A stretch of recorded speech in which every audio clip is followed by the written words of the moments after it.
Oh, I saw your question on discussion board about solving using Cramer's rule. I decided to just show with an example. So I just made this example up.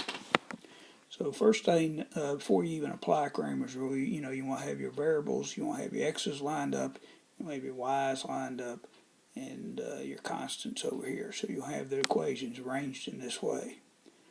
Then you want to solve for x and y. You want x will be a ratio of two determinants, and y will be the same. Now when you find an x, the bottom determinants where I usually start, the bottom determinants you just write down the coefficients, 2 and 5, 3 and 7.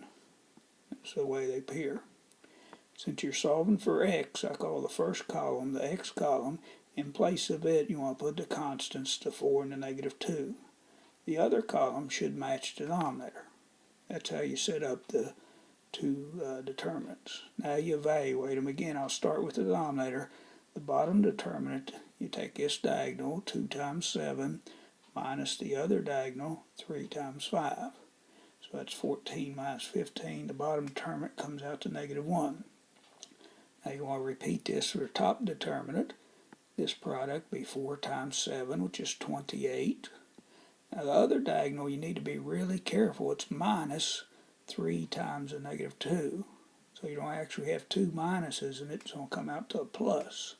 3 times 2 will be a 6. That's 28 plus 6, 34 over negative 1. So the x value is negative 34. When you go to solve for y, it's going to have the same bottom determinant, and I've already worked it out. It come out to negative 1. So I'm not going to repeat that. The top determinant will match this. It's going to be a 2, 5, but you're solving for y. So in the y column, you put the constants, the 4 and the 2, negative 2.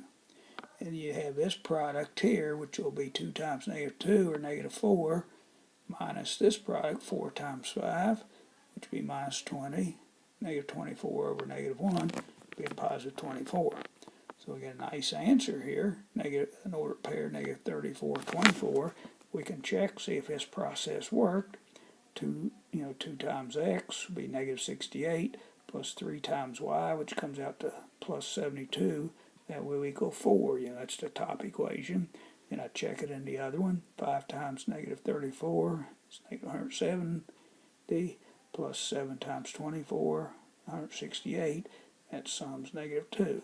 So it does check. This is just an example of Cramer's rule.